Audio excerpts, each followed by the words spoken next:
ہتیا ہوتی ہے. میں سمجھتا ہوں کہ یہ سارا گیان ان لوگوں کو مسلمانوں کے دھارمک تہواروں سے پہلے ہی آتا ہے. اس سے پہلے بیچ میں سال بھر یہ کہاں غائب رہتے ہیں، دوربین سے بھی نظر نہیں آتے ہیں. اگر آپ دیکھیں تو پارلیمنٹ نے the prevention of cruelty to animals act 1960 ایک سینٹرل ایکٹ ہے. 1960 میں بھارت کے سنسد نے اس کو بنایا تھا، جس میں دھارمک مانیتاؤں کے لیے جو جانوروں کی قربانی دی جاتی ہے یا یہ کہ بلی دی جاتی ہے، ان سب مانیتاؤں کا ایکسیپشن ہے. اس ایکٹ میں سمپورن طریقے سے اس کی ویاخیا کی گئی ہے. لیکن ان کو یہ ایکٹ نظر نہیں آتا ہے. وہ اپنے دھارمک چیزوں کو پھیلانے کے لیے مسلمان اور اسلام کے خلاف ایک کنفیوژن کریٹ کرتے ہیں. میں ایسے فرضی بدھی جیویوں سے کچھ سوال کرنا چاہتا ہوں. بھئی آپ یہ بتائیے کہ بھارت میٹ ایکسپورٹ کرنے میں دنیا کے ٹاپ 5 دیشوں میں آتا ہے. میٹ کا ایکسپورٹ ہوتا ہے جس سے ہزاروں کروڑ روپے کا بھارت کی اکنومی کو فائدہ ہوتا ہے. تو یہ گیان اس میٹ ایکسپورٹ پر نہیں دیتے. بھارت میجر گلوبل بزنس کرنے والا ہے لیدر کے چھیتر میں. ہمارا لیدر کے چھیتر میں ایکسپورٹ یونائٹڈ اسٹیٹ کے ساتھ بھی ہے، یونائٹڈ کنگڈم کے ساتھ بھی ہے، جرمنی کے ساتھ بھی ہے. بھارت نے 2023 اینڈ 2024 میں $19 بلین کا ایکسپورٹ کیا ہے لیدر کے چھیتر میں. اب آپ بتائیے کہ لیدر کس سے بنتا ہے؟ ان پشوؤں کی کھال سے بنتا ہے. اس سے شوز بنتے ہیں، جیکٹس بنتی ہیں، اور چیزیں بنتی ہیں جن کا بھارت ایکسپورٹ کرتا ہے بڑے بڑے دنیا کے دیشوں کو. تو یہ گیان ان لیدر فیکٹریز کے بارے میں نہیں آتا ہے. میڈیسن بنتی ہیں. بھارت میں کتنی بڑی بڑی فیکٹریاں ہیں جو میڈیسن بناتی ہیں. میڈیسن کیسے بنتی ہیں؟ کیا میڈیسن میں پشوؤں کی ہڈیوں کا یوز نہیں ہوتا ہے؟ تو ان میڈیسن فیکٹری کے بارے میں ان کا گیان نہیں آتا ہے. آپ ذرا کلپنا کریے کہ یہ جو میں نے چند پوائنٹس اور بندو اٹھائے ہیں ان کے بارے میں ان کا کوئی بیان، وہاں پر جیو ہتیا، وہاں پر پشوؤں کے پرتی پیار، سدبھاونا ان کو نظر ہی نہیں آتی. کیا ساؤتھ انڈیا میں ایسی پرمپرائیں نہیں ہیں جن پر اسٹیٹ ہائی کورٹس اور سپریم کورٹ کے آدیشوں کے بعد بھی نئی روک لگائی گئی ہے؟ کیا وہاں جیو ہتیا ان کو نظر نہیں آتی ہے؟ یہ سارا گیان دھارمک انماد پھیلانے کے لیے، دیش کے اندر نفرت پھیلانے کے لیے اور ایک وشیش ورگ اور دھرم کو ٹارگٹ کرنے کے لیے اس طرح کی چیزیں کرتے ہیں. یہ پارلیمنٹ کے ایکٹ کو بھی نہیں مانتے ہیں.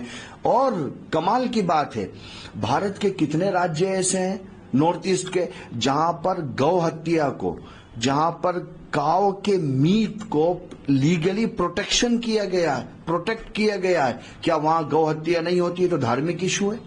بھارت کے اندر میٹ فیکٹری کے اونر کس ریلیجن سے آتے ہیں؟ آپ بات کر سکتے ہیں اس پر. پھر آپ اسلام کو ٹارگٹ کرتے ہیں. اور یہ کتھا کتھت 1-1.5% کے لوگ ہیں جو دیش کے اندر نفرت پھیلانا چاہتے ہیں. اس لیے جب پارلیمنٹ کا پروٹیکشن موجود ہے اور دیش کے اندر ایک پورا سسٹم ہے جو ہماری اکنومی کو اسٹرانگ کر رہا ہے، ہم آیات بھی کر رہے ہیں، نریات بھی کر رہے ہیں، ان سب چیزوں کو اگنور کر کے دھرم کے نام پر نفرت پھیلانے کا یہ سودا بھارت کے اندر کامیاب نہیں ہو پائے گا. اور جہاں تک موروکو کی بات ہے، انہوں نے قربانی پر پرتیبند لگا دیا. تو بھائی میں نہیں جانتا موروکو میں کیا ہو رہا ہے. میں بھارت کو جانتا ہوں، بھارت میں رہتا ہوں، بھارت کی مانیتاؤں کو، سبھیتاؤں کو جانتا ہوں. میرا دیش ایک خوبصورت گلدستے کی طرح ہے. اس دیش کی ڈگنیٹی، انٹیگریٹی، سوورینٹی، ایکتا، اکھنڈتا ساری دنیا کو دشا اور دشا دکھانے والی. یہ گاندھی کا دیش ہے، مولانا آزاد کا دیش ہے، یہ چندر شیکھر کا دیش ہے، یہ مولانا مدنی کا دیش ہے. اس سے خوبصورت دیش دنیا میں کوئی ہو ہی نہیں سکتا. تو موروکو کیا کر رہا ہے، لندن کیا کر رہا ہے، جرمنی کیا کر رہا ہے، مجھے اس سے فرق نہیں پڑتا ہے. میں بھارت کی بنیادوں کے ساتھ جڑا ہوا ہوں، ڈاکٹر امبیڈکر کی آواز اور آستھا کے ساتھ میں جڑا ہوا ہوں. اس طریقے سے مدارس کے خلاف کریک ڈاؤن کیا جا رہا ہے اور نرنتر مدارس اسلامیہ کو بند کرایا جا رہا ہے. یہ اتینت دربھاگیہ پورن ہے. ایک وہ راجیہ جو یواؤں کو روزگار دینے میں سمپورن اسفل ہے، ایک وہ راجیہ جو اپنے اپنے لوگوں کو پلائن سے روک نہیں پا رہا ہے، وہ راجیہ جو بے روزگاری در میں اتر پردیش اور ہماچل پردیش کی پرتسپردھا میں کہیں زیادہ ہے، وہ راجیہ جہاں بے روزگاری اتنی بڑھ چکی ہے کہ اتنے تو روزگار کے اوسر بھی نہیں ہے، وہ راجیہ اگر لوگوں کے دھیان بھٹکانے کے لیے اپنے راجیہ میں چل رہے مدرسوں کو اسمویدھانک طریقے سے بند کرا رہا ہے تو اس سے بڑا دربھاگیہ ڈاکٹر امبیڈکر کے سمویدھان والے دیش میں نہیں ہو سکتا ہے۔ اور ایک پرسپشن کریٹ کیا جا رہا ہے مدرسوں کو لے کر کے کہ صاحب یہ ماڈرن ایجوکیشن کے خلاف ہیں، یہ نوین بھارت کی یاترا میں پچھڑے ہوئے ہیں، یہ لوگوں کو مکھیہ دھارا سے نہیں جوڑ رہے ہیں، یہ پورنتا جھوٹا فرضی پرسپشن ہے جس سے لوگوں کو گمراہ کیا جا رہا ہے۔ ان کو یہ سمجھنا چاہیے کہ ان مدارس اسلامیہ کے کنٹریبیوشن کی چرچا کے بغیر بھارت کے آزادی کے اتہاس کو پورا نہیں کیا جا سکتا۔ اگر آپ دیکھیں گے 1857 کے فریڈم موومنٹ کے بعد دارالعلوم دیوبند کی بنیاد رکھی گئی اور دارالعلوم دیوبند کو بنانے والوں نے اسی مائنڈ سیٹ کے ساتھ دارالعلوم کو بنایا کہ یہ صرف ایک ایجوکیشنل انسٹیٹیوٹ نہیں ہوگا بلکہ یہاں پر ایسے لوگوں کو تیار کیا جائے گا جو بھارت کی آزادی کے لیے بلیدان دیں گے، جو بھارت کو انگریزوں کی غلامی کی زنجیروں سے باہر لانے کے لیے اپنے آپ کی قربانی پیش کریں گے۔ اس لیے دارالعلوم دیوبند کو بنایا گیا۔ اور پھر لوگوں نے دیکھا نہیں کیا، silk movement, freedom movement, Bharat کے فریڈم موومنٹ کا سب سے سنہرا موومنٹ سلک موومنٹ، جس میں افغانستان میں جا کر کے ایک حکومت جلا وطن بنائی گئی تھی، اس کا صدر اور ادھیکش راجہ مہندر پرتاپ سنگھ جی کو بنایا گیا تھا۔ اس سلک موومنٹ کو چلانے والے مولانا محمود حسن دیوبندی، دارالعلوم دیوبند ایک مدرسے کا پروڈکٹ ہے۔